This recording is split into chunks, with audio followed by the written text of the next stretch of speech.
एक बार की बात है कि एक गांव में कंजूस सेठ रहता था। उसकी कंजूसी के चर्चे दूर दूर तक मशहूर थे। उसके पास कोई भी जाना पसंद नहीं करता था। पड़ोस के एक गांव से एक युवक उस सेठ के पास नौकरी मांगने आया।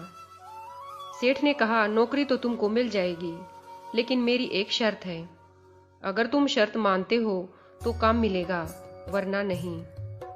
उस युवक ने सेठ से शर्त पूछी। सेठ ने कहा, तुमको सुबह से लेकर शाम तक काम करना होगा। जो भी काम कहा जाएगा वो करोगे।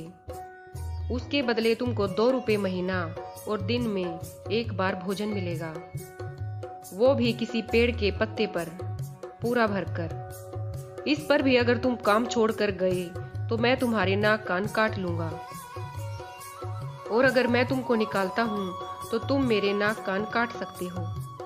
बोलो, शर्त मंजूर है? युवक मजबूर था। उसने सेठ की शर्त मंजूर कर ली। इसके बाद युवक सेठ के यहाँ रहकर काम करने लगा। कंजूस सेठ उस युवक से जमकर काम लेता।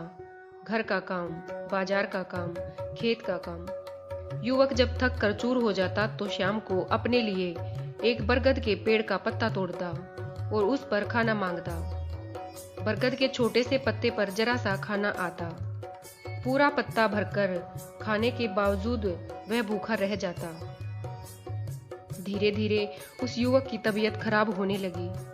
बिना खाए काम करते करते उसका शरीर कमजोर हो गया। 1-2 महीने के बाद उसके अंदर काम करने की ताकत ही खत्म हो गई। लेकिन अगर वो काम छोड़ता है तो उसको सेठ के हाथों अपने नाक कान कटवाने पड़ेंगे। इस डर से वो काम करता रहा।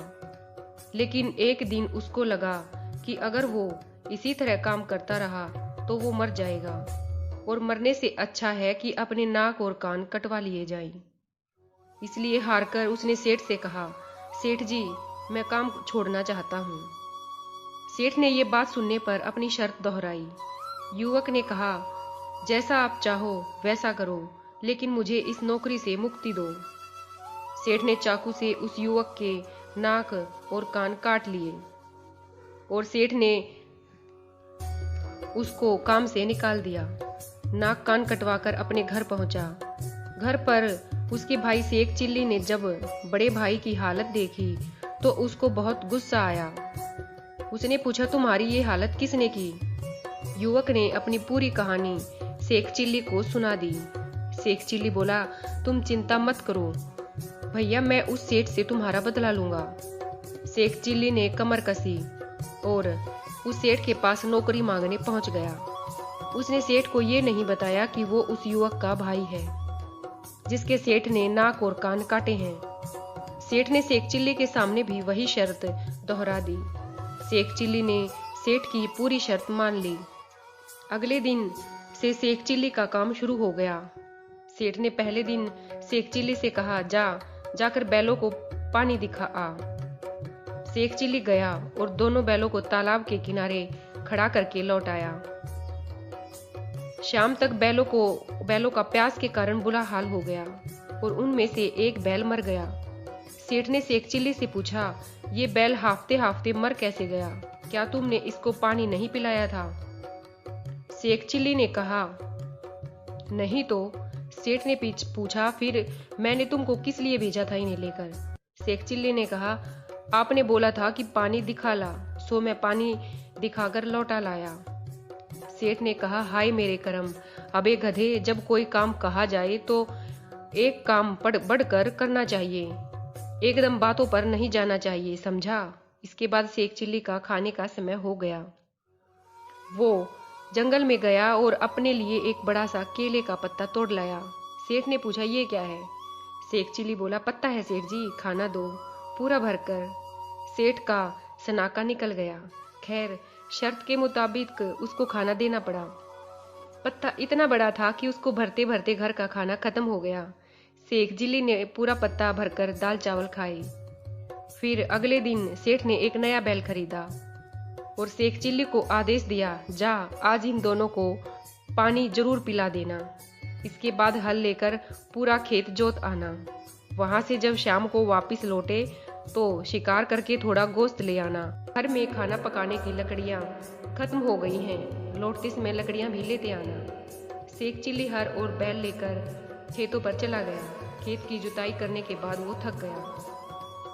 ईंधन की लकड़ियों के लिए उसने हल को ही काटकर छोटे छोटे टुकड़े कर दिए। जब गोश्त के लिए कोई शिकार नहीं मिला तो उसने सेठ के कुत्ते को काटकर गोश्त निकाल लिया। शाम को शेख चिल्ली सारा सामान और अपने केले का पत्ता लेकर सेठ के घर पहुंचा।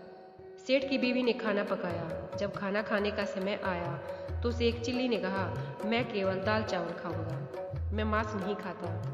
शेख चिल्ली को केले के पत्ते पर दाल चावल दे दिए गए। सेठ ने जब पका हुआ गोश्त खाने के लिए बोटी डालने के लिए अपने कुत्ते को आवाज लगाई तो कुत्ता नहीं आया। बार बार बुलाने पर भी जब वो नहीं आया तो सेठ को हैरानी हुई। उसने शेख चिल्ली से पूछा, आज शेरू कहाँ है? शेख चिल्ली ने कहा, जब मुझे कोई शिकार नहीं मिला तो मैंने शेरू को काटकर गोश्त निकाल लिया। सेठ को बहुत गुस्सा आया, वो खूब चिल्लाया, पर शेख चिल्ली पर कोई असर नहीं पड़ा। अगले दिन सेठ ने जब शेख चिल्ली से खेत जोतने के लिए कहा तो शेख चिल्ली बोला, खेत तो मैं जोत दूं, लेकिन हल कहाँ है? सेठ ने पूछा, क्यों, हल कहाँ गया? कल ही तो तू लेकर गया था। शेख चिल्ली बोला, अरे मुझे ईंधन के लिए लकड़ियाँ नहीं मिल रही थी, इसलिए हल को काटकर ही तो कल मैं ईंधन जुटा कर लाया। सेठ ने अपना माथा धुन लिया।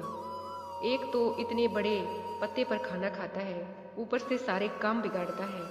सेठ को लगा कि नया नौकर उसको बहुत महंगा पड़ रहा है। वो सोचने लगा कि आखिर कौन सी घड़ी में उसने शेख चिल्ली को अपने यहाँ काम पर रखा। कुछ दिन बाद सेठ की सेठानी बीमार पड़ गई। सेठ ने शेख चिल्ली से कहा, जा पड़ोस के गांव जाकर वैद्य जी को खबर कर दे कि आकर दवा दारू कर देंगे। शेख चिल्ली ने अपना गमछा उठाया और पड़ोस के गांव में जाकर वैद्य जी को खबर कर दी। वैद्य जी अपनी दवाओं का झोला लेकर सेठ के यहाँ चल दिया। लौटते वक्त शेख चिल्ली ने पूरे इलाके में खबर कर दी कि सेठ की सेठानी मर गई है। सेठ के बाग में जाकर ढेर सारी लकड़ियाँ काट डाली और बैलगाड़ी में भरकर सेठ के घर पहुँच गया। वहाँ सेठानी की मौत की खबर सुनकर पूरा गांव सेठ के यहाँ जमा हो गया था। सेठ सबको समझा रहा था कि सेठानी मरी नहीं है, बस थोड़ी बीमार है। इतने में वहां से एक चिल्ली लकड़ियों से भरी बैलगाड़ी लेकर पहुंच गया। सेठ ने पूछा, अरे कमबख्त, अब ये लकड़ियां क्यों उठा लाया? शेख चिल्ली ने पूछा, क्यों सेठ जी, सेठानी को फूकने के लिए लकड़ियों की जरूरत नहीं पड़ेगी क्या? सेठ का चेहरा तमतमा रहा था। अबे फूकूंगा तो तब जब वो मरी होगी, अभी तो वो जिंदा है। शेख चिल्ली बोला, तो थोड़ी बहुत देर में मर जाएगी। सेठ को बहुत गुस्सा आया, मैं तेरा सिर फोड़ दूंगा, ये सब तू मेरे साथ क्यों कर रहा है? शेख चिल्ली बोला, आप ही ने तो कहा था कि एक काम बढ़कर करना चाहिए, इसलिए जब आपने मुझे बताया कि सेठानी जी बीमार हैं तो मुझे लगा कि बीमार है तो मर भी जाएंगी, फिर आप मुझसे कहोगे कि गांव भर में खबर कर दो, इसलिए मैंने पूरे गांव में खबर कर दी। फिर आप बोलते कि फूकने के लिए लकड़ियां ले आओ, इसलिए मैं आपका बाग काटकर लकड़ियां ले आया। अब बताओ मैंने क्या गलत किया? अपना चहेता बाग कटने की बात सुनते ही सेठ का गुस्सा 7वें आसमान पर पहुंच गया और वो शेख चिल्ली को गालियां बकने लगा। उसने कहा कि जा, दूर हो जा मेरी नज़रों से, मुझे नहीं कराना तुझसे कोई काम। शेख चिल्ली बोला, चला तो मैं जाऊंगा, लेकिन आपको शर्त याद है ना, अपने नाक और कान मुझे दे दो, क्योंकि अब आप मुझे निकाल रहे हो, मैं खुद नहीं जा रहा। और शेख चिल्ली ने उसके नाक और कान काट लिए। सेठ के नाक कान शेख चिल्ली ने अपने गांव जाकर अपने भाई को दिखाए तो सब बहुत खुश हुए। धन्यवाद।